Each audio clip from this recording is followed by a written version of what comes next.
주님께서 여러분과 함께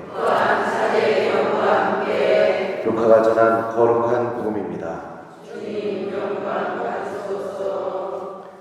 그때 예수님께서 벙어리 마귀를 쫓아내셨는데 군중 가운데 몇 사람은 저자는 마귀 우두머리 베엘제불의 힘을 빌려 마귀들을 쫓아낸다 하고 말하였다. 다른 사람들은 예수님을 시험하느라고 하늘에서 내려오는 표징을 그분께 요구하기도 하였다. 예수님께서는 그들의 생각을 아시고 이렇게 말씀하셨다. 어떤 나라든지 서로 갈라서면 망하고 집들도 무너진다. 사탄도 서로 갈라서면 그의 나라가 어떻게 버티어내겠느냐. 그런데도 너희는 내가 베엘제불의 힘을 빌려 마귀들을 쫓아낸다고 말한다. 내가 만일 베엘제불의 힘을 빌려 마귀들을 쫓아낸다면 너희의 아들들은 누구의 힘을 빌려 마귀들을 쫓아낸다는 말이냐?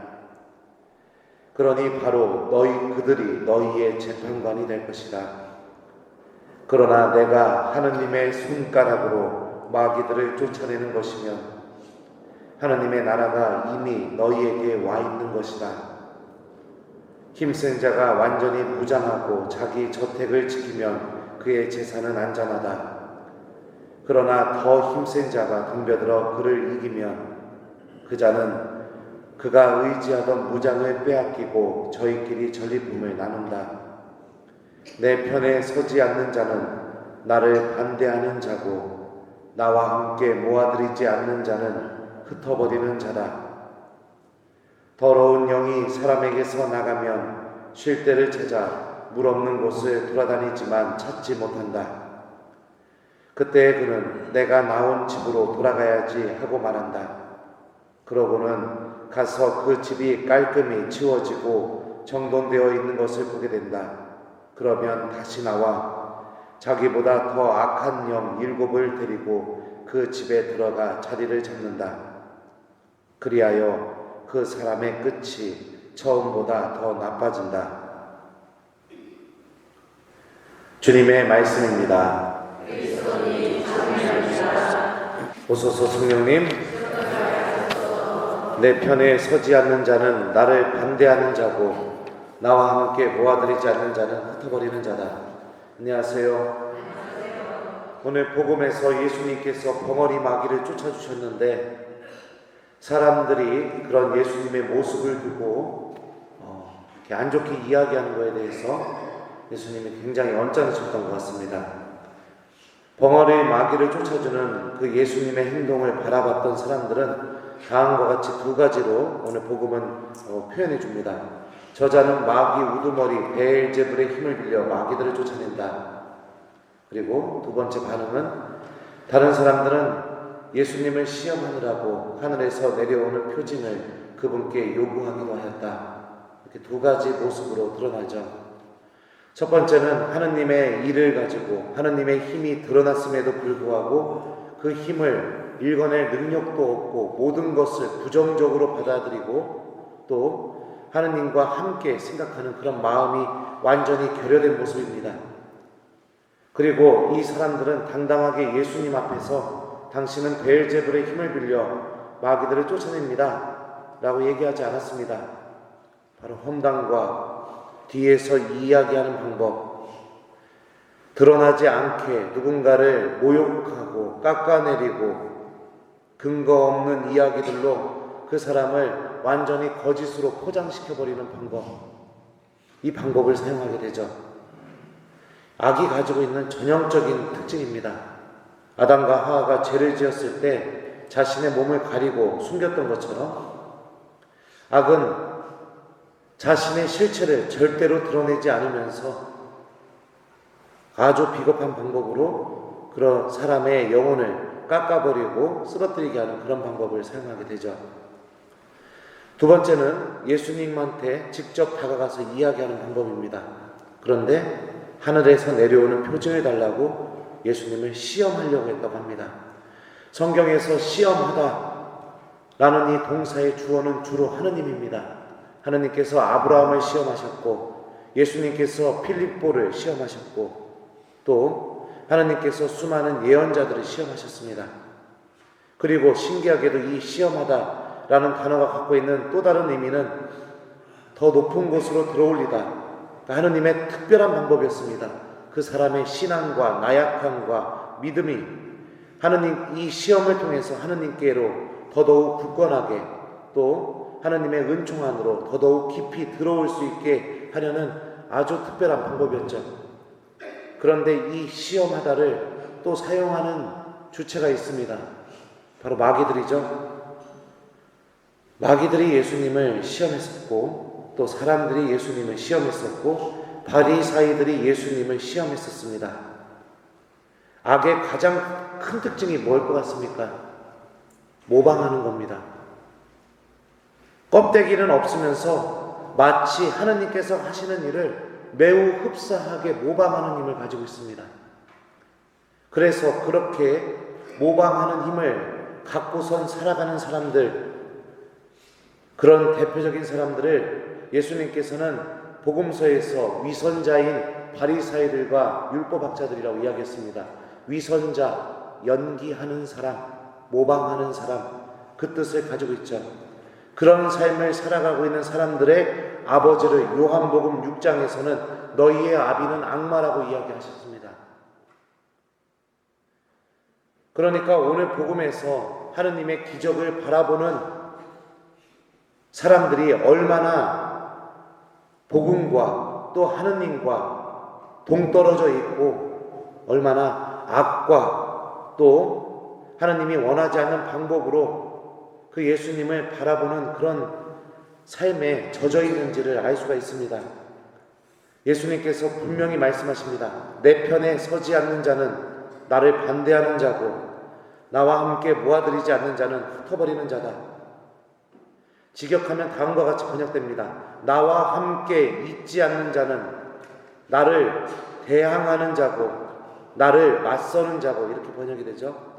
나와 함께 모아들이지 않는 자는 흩어버리는 자다. 예수님께서는 명확하게 말씀하고 계십니다. 너 지금 누구랑 함께 있는가? 지금 네가 생각하고 있는 그 생각이 누구와 함께 생각되어서 판단된 내용인가? 하느님인가? 복음인가? 아니면 악인가? 감정인가? 미움인가? 나와 함께 끊임없이 존재하고 있는 그 대상은 도대체 누구인가? 내 생각과 내 말과 내 행동과 내 마음 안에 예수님이 존재하지 않고 있는 것만으로도 예수님은 굉장히 무섭게 말씀하셨습니다. 나를 맞서는 사람이고 나한테 대항하는 사람이고 흩어버리는 사람이다. 이렇게 얘기하시죠.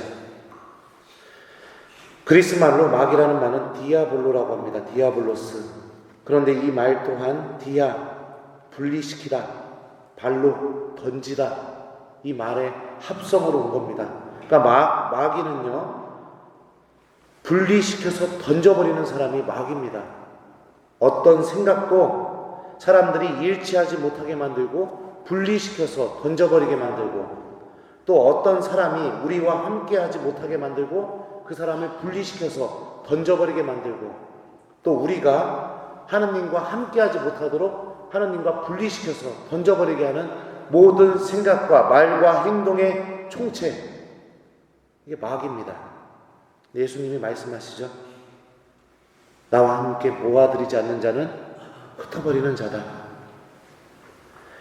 그러니 단순히 마귀를 섬기고 또 단순히 마귀를 사랑한다고 이야기하는 것만으로도 하나님으로부터 벗어난 신앙생활이 아니라 우리들의 구체적인 생각과 말과 행동 안에서 내가 무엇을 하고 있는지 그것만 들여다봐도 나는 지금 누구랑 함께 있는지를 명확하게 알 수 있다는 것을 오늘 복음을 통해서 우리가 생각해 볼 수 있습니다.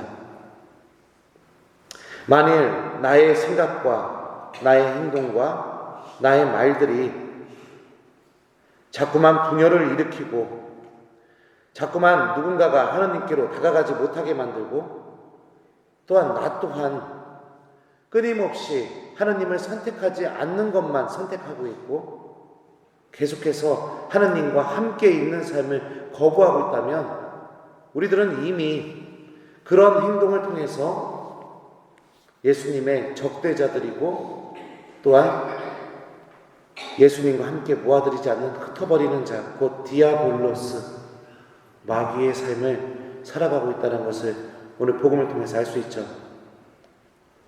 오늘 일독서는 우리에게 주님의 날에 대한 경고를 합니다. 그날 정령 주님의 날이 가까웠다. 전능하신 분께서 보내신 파멸이 들이닥치듯 다가온다. 하느님의 날, 곧 종말의 날, 심판의 날이 파멸의 날이라고 요엘 예언자는 우리에게 이야기합니다. 왜 파멸의 날일까요? 모든 선이 드러나게 되고 하느님의 모든 의지가 다 드러나게 됩니다. 그러기에 하느님과 함께 살아왔던 이들에게는 그날이 은총의 날이고 기다림의 날이겠지만 하느님 없이 살아오고 하느님과 전혀 상관없이 살아온 이들에게는 자신의 삶의 방법 자체가 완전히 나를 죽음으로 이끌었다는 것이 증명되는 날이기 때문에 그렇습니다.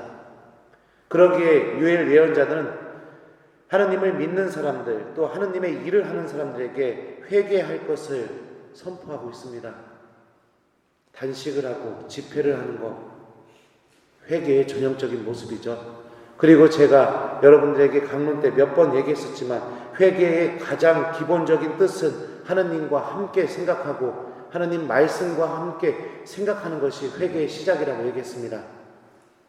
하느님과 함께하는 것을 보여주는 표징이 되어달라고, 그래서 주님의 날이 심판의 날, 공포의 날이 아니라 하느님을 만나는 기쁨의 날이 될 수 있도록 준비하라고 오늘 일독서는 우리에게 알려줍니다. 내 스스로가 하느님으로부터 내쳐지는 것이 아닙니다. 여러분들, 하느님의 나라가 왔을 때 밀과 가라지가 구분이 되고 양과 염소가 구분이 되는 거, 내 스스로가 하느님이 나를 내치는 게 아닙니다. 나의 삶이 가라지의 삶으로 변화가 되었고 나의 삶이 염소의 삶으로 변화가 되었기 때문에 하느님의 오심으로 인해서 자연스럽게 구분되어질 수밖에 없는 거죠. 그래, 오늘 말씀은 우리에게 두 가지를 이야기합니다. 우리들이 예수님과 함께하지 않는 삶, 또 예수님과 함께 무엇인가를 하지 않으려고 하는 삶, 그런 삶의 그 끝이 어디를 향하고 있는지 오늘 복음은 이야기합니다. 하느님의 행동을 보고 하느님의 일을 보고 하느님의 말씀을 들어도 전혀 그 하느님의 의지와는 동참하려고 하지 않는 그런 모든 모습들, 오히려 그런 하느님의 의지를 막아버리고 깎아내리고 무너뜨려 버리려고 하는 그런 생각과 말과 행동이 어디를 향해 있는지 바로 악을 향해 있다는 것을 오늘 복음은 우리에게 알려주고 있죠. 오늘 독서는 하느님을 만나는 그 주님의 날이 우리에게 파멸의 날이 되지 않도록 회개의 삶, 곧 하느님과 함께 생각하고 복음 말씀과 함께 생각하는 삶을 살아야 된다고 우리에게 역설하고 있습니다. 오늘 말씀의 메시지를 잘 기억하면서 오늘 숙제는 여러분들 하느님과 함께 생각하려고 노력하는 하루를 보내는 게 숙제입니다. 악의 방식들 오늘 복음이 알려주는 거 잘 들여다보십시오. 험담, 뒷담화, 그죠? 근거 없는 말을 만들어내는 거, 굉장히 선한 것을 바라보고 완전히 악의 힘으로 돌려버리는 거, 증명해달라고 요구하는 거, 시험하는 거, 무너뜨리려고 하는 거, 표징을 요구하려고 하는 거, 이게 바로 악의 방법이라는 것들 알 수 있죠. 이런 삶에서 좀 벗어나서 하느님과 함께 생각하고 하느님 말씀과 함께 생각하고 주님께서 이 말씀을 통해서 나에게 원하는 행동이 무엇일까? 하느님 말씀은 이렇게 이야기하고 있는데 나는 지금 어떻게 생각하고 있는가? 이런 것들을 좀 이렇게 생각해보는 그런 하루가 되길 바랍니다. 우리 모두 예수님 편에 서는 자, 곧 예수님과 함께 있는 자가 되도록 노력하는 오늘 하루가 되길 바랍니다. 내 편에 서지 않는 자는 나를 반대하는 자고 나와 함께 모아들이지 않는 자는 흩어버리는 자다. 아멘.